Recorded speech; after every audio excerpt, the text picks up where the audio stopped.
Hello YouTube family, James Green, Short Series Shenanigans. Alright, today's video is going to be one of a pet peeve of mine, and I'm sure we've all experienced the pain if we've done any buy, sell, trade, swap, eBay purchase through the, the stories go on. The reason I'm doing this video is, once again, this was not the U.S. Postal Service's fault or a shipper, but the person I purchased the stuff from. This is going to be a video on how whenever I do tool trades with somebody, or I send something through the mail, or even whether it's UPS or FedEx in a box, this is how I send it. To note about this, when you insure the stuff with the Postal Service, they do everything in their power to not have to pay the claim, because they will always say, was it packaged properly? Was it too heavy for the package? Now, depending on what package it is, like this is a small USPS flat rate priority box. This is a medium one. Okay, and then I've got some larger ones over there. But anyway, go to their website. You have to play by their rules. So to avoid having it wasn't packed properly. Okay, depending on what the item was, did it poke through the box? So I'm going to show you guys what I do whenever I do tool trades, how to avoid the conundrum, if you will. Okay. Now, inevitably, postal items do get lost, or depending on where you're at, case in point, a certain individual I did a tool trade with, okay, there's no name on the box, but it was a box this size. His postman was lazy enough, he left it on the front porch in view of everyone in the neighborhood. Well, they saw it, they didn't know what was in it, and he had a bunch of little thieves in the neighborhood. So me and this individual, we're gonna get the trade taken care of. I'm out the stuff, but you know what? I'm still gonna make it right with him. But so if you know you're gonna get a package, like with me, I'll be more than happy to send it to wherever you work if you can receive a package at work. Or what I like to do is signature required. That way they keep it at the post. If you're not there at the house, you have to go to the post office and get it. Yeah, it's a little more pain depending on when you work, but that way the item's enclosed. Even if you insure it for double the value, the Postal Service is going to do everything in their power, as well as UPS. They're going to do everything in their power to not pay the claim. When I'm talking about UPS, this reverts back to an old video that I talked about where I had a granite plate that broke, and then I did another video of screw UPS. What I have found out, and my driver had no idea either, is if you get an item from UPS, for example, the driver shows up there and you see the driver and it's damaged,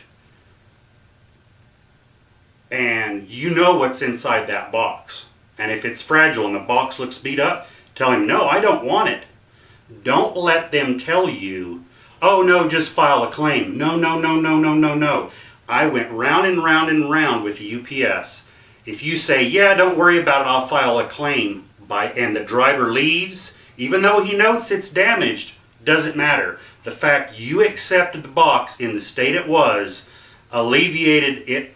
At that point, it's on you. UPS is not going to pay the claim. That was a very expensive lesson that an individual and I learned with a granite plate. After countless phone calls, over 60 hours on the phone, countless emails, I was finally able to get someone to explain that to me down in the little lawyer speak. And I even went down to the local UPS, the main hub here, and they were basically, he answered the question without answering the question. He's like, did you accept the package? I wasn't home. Someone else was. They didn't know. They're like, yeah, as soon as you accept that package, right then and there, UPS is not going to pay the claim on the small stuff. Every case is different. I know there's a million stories out there of nightmares with every shipping carrier and stuff. But I'm going to show you in this video what I do, how I send things, and hopefully it'll help you alleviate some headaches. So one thing, I bought a couple of these years ago. Harbor Freight, high performance stretch wrap. Okay, that one hasn't even been open yet. I think it was like $7 for that. It's 5 inches by 1,000 feet. That's a lot. Okay, I've been using this. Okay, what I will do for case in point, if your item does not fit in the box, and I purposely picked this out, okay, this is just a micrometer I have for a purpose-built thing that I use. For example, let's say I traded this with somebody, it's just on a piece of aluminum plate, and you try to fit it into a, let's say this is a medium flat rate box, okay? Guess what? It kind of fits, but it's touching real hard on all sides. You need to go up to the next larger size. You need to have stuff in between and around and wrap and pad. Like for instance, let's say someone, traded this for me. What I would do is I would remove this off of the fixture because this micrometer head does come off. I would put it in a separate box, literally by itself, and put this box in the other larger box to where everything would not, not clang and bang. Honestly, this kind of got dinged up. It wouldn't hurt anything, but we're still going to pad it. So you'd wrap it up. Cling wrap. I'm a big fan of the cling wrap. Okay. Lots of padding in and around between. I reuse bubble wrap that I get. Paper, grocery bags, all sorts of stuff. I mean, I save, every Tuesday I get junk mail flyer in the mail. I have a box where I save that and use it for packing. I'm a big fan of even reusing the boxes. Now, this person who sent this to me, which I blacked their name out, everyone's like, the postal tape is free. Yes, it's free, but you see how they just taped across the seam, and they just taped barely across the top. Believe it or not, the items that I got in here were literally just thrown in the box and taped up like that. Okay. The items that were in the box, the wood boxes that they were in, I'm going to have to repair them. They got broke. There was no padding. Matter of fact, my postal guy was like, because it came with other ones, he's like, hey, this might be damaged. And I said, you know what? And I opened it up real quick and looked to see, and he's like, they didn't even put packing in there. And he's like, well, you can't file a claim there. And I said, yeah, I know. So that's the other thing. You can't file a claim if it's not packed properly. So there wasn't even any fighting with the postal, which it wasn't the Postal Service fault. It was the individual who I bought the stuff from. I made a phone call to him, and needless to say, we will not be doing business again in the future. So there, it wasn't even padded. He just threw it in a box. So therefore, if it's not packed properly, and then again, the insurance, the 50 or 100 bucks, whatever it is, they're not going to pay because it wasn't packed properly. Pad, wrap tape. For example, here, let me pull out something out of a box. Let's see. Okay. Let's say, for example, I was going to ship this indicator. Okay, it's a Brown & Sharp, best test indicator. What I like to do is take little pieces of plastic or whatever, and I'll put down and fill these little holes. Okay, but I still, and that's what this big opening is for the padding on the top, so you can keep it from flopping around. Next, what I do is I like to do this. Just because, depending on where it goes, you got to wrap it up. Okay? And not just one or two wraps. I'll show you guys. This is how I do stuff. And then I turn and I go around along the other end. Again, this stuff is cheap, and then I'll come back around this direction again. and it sticks on itself. So I would have padded inside, wrapped that up. Now this will fit inside me. I know because of what's in this box, it will pack safely. There's enough room in between the sides. Short of this being crushed by something super heavy, I feel confident. And what I'll generally do is I'll throw in, like, you know, some of my channel swag, like because you want to take up the space. I'll throw in a notepad or some cards or reuse other stuff. And I usually try to get it around all sides. Sometimes you can't, but fill the voids, pack it full, wrap it, and then again, I reuse boxes whenever I can, especially if they've already got tape around them. Okay? Now you don't have to use expensive tape on the fiber tape, which I've got it put up in my closet right now, but on big items that's in a heavy box, I will use that to keep it from tearing out. Now, this box already has some tape in some areas around it, which is good. They were thoughtful enough, this person, and I've done business with them before, they wrap around all the sides. You can get the inexpensive tape. I don't even use the tape applicator. I keep a box blade handy on them. And what I do is when I wrap, I go around, literally, is before I even put the address label on, is I'll go around the box like this, cut the tape, and then on these small ones, I like going around the box on the edges, because these self-adhesive tabs, they're a joke. So go around the edges that way, and then do it. So essentially, you've wrapped it this way as well as this way. Then I'll put my address label on and I'll clear tape over the address label, so that way if it gets wet or rainy, and that's primarily why I wrap this up too. If your package gets wet, it protects whatever inside as well. Now, on the larger boxes, okay, this is an example of how not to tape a box. That is the bare minimum, which I'll make sure I don't show which I've got it covered up, but you see how they barely taped across the top, they kind of taped across the bottom, and honestly this tape isn't very strong. So what I like to do, matter of fact, I'll just grab another box here. Okay. What I like to do is when I do the box, and you can even on this individual, they even throw a little bit of glue on here to help seal it, a little bit of Elmer's, you know, school glue, wood glue, whatever. And so he uses, here's another good example. If you do just tape at the one seam, that fiber tape, that's good stuff, okay? It can be pricey, but you can get along with just the basic clear tape. And here's how I do it, okay?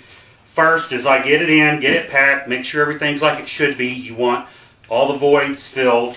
What I'll generally do first to keep it together is I'll put one piece here, and it holds it shut. And then what I do is I go around the box, just like I did in the other one. I go around the box. I don't do individual pieces. Around the box, keep going. And then on the medium ones, then I go around the sides, all the way around. Okay? So at that point, you've essentially secured the box, so nothing can bust out the corners, especially if it's a heavier item. So you've went this way. Now, if it's a really heavy item, just to make sure, for me, and it's a medium box, and I think there might be a propensity for something that could poke out. Case in point, for example, let's say, and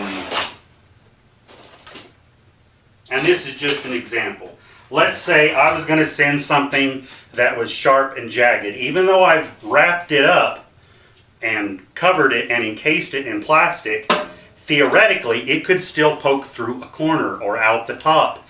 If the package is, let's say, dropped, or, you know, hey, postal vehicles get damaged in accidents, you know, stuff travels by plane. A lot of people don't realize the U.S. Postal Mail is that all the airlines have contracts. So we've all seen the videos out there of how postal workers handle packages.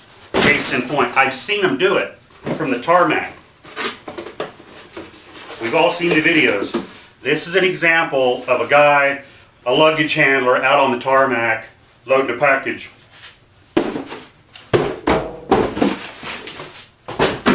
They do that. I've seen them do it personally, and I thought, what in the world? So, you think I'm kidding? I'm serious. I've seen them do that. That's exact. They don't care because they think, it's insured. You know, let the post office worry about it. My saying that I hate the worst. That's not my job, or can't see it from my house, and I joke about that at times. But you see that? That's exactly how your package gets handled. So to keep it, I'll even go around the other way. For example, you know, I showed you guys where we had went, you know, we went this way, we went around. Now again, if it's heavy, I'll even go around this way a third time. Again, if you buy a whole roll of tape, it's like what, $7? You can do a lot of boxes with $7, trust me. So you wouldn't even need a whole roll of tape. I mean, honestly, it doesn't. So even if you did use a whole roll of tape, $7 is cheaper than having to, the item got lost or damaged and Postal Service isn't going to pay the claim. So, then I put the label on top, and again, the cheap clear tape, you can get by with it. On the heavier items you can use, there's a bunch of different stuff out there. You can generally catch it on sale at your big box stores and stuff like that. You can go to your office supply stores and catch clearance sales on fiber tape that has little straight strings in it. That stuff is really, really, really good. There are times if I'm concerned about a metal item in a box, because I have learned from my own personal experience, I will first wrap it in this, and to make sure that it doesn't puncture through the saran wrap, I will actually take a couple of pieces and put around on the ends of that fibrous tape. It will not tear through that. So that's what this video is about today, gals and guys. Like I said, on social media, a couple of groups out there I've seen where someone had talked about they shipped something and it poked through the box. If you're sending items, try to put them in a plastic sleeve. If you don't have a plastic sleeve, create your own plastic sleeve. I love it. Some people will be like, I've had guys jokingly say, man, you wrap the heck out of things. Well, yeah. Did you get it? Yeah. Was it in great shape? Yeah. There you go. Because the Postal Service, UPS, FedEx, whatever the company is, they're always, I mean, it's remediation is what it is. They're going to say, well, you didn't pack it properly, so we're not going to pay the claim. So if you go to every expense and way to properly pack an item, wrap it up, I'm telling you, this stuff is, you know, very, very good for that. Wrap it up, package it, tape it. That stuff's cheap, especially tool trades. You guys know, little bitty item. They don't know what's in the box. You know, they don't realize in a little bitty box you can have, you know, $500 or $1,000 wrapped up. And you know, do the insurance. Make sure you do the insurance, because remember, stuff can still get lost and stolen. Make sure. I'm a big fan. Yeah, it costs a couple extra bucks for signature required. I don't mind in stuff, people sending it to me signature required. I love it. I love doing that. Put padding in your boxes. Put boxes in boxes. I mean, I've even seen guys take the small flat rate boxes and kind of piece them in there as a crush zone on some larger items. But that's what the purpose of this video was today. Me, I'm a garage guy. I like to save money whenever I can, so you can pick that up, whether it's at Harbor Freight or wherever, the inexpensive plastic wrap, and then I don't even use the tape gun for this. I just use a box blade and I keep it handy right there.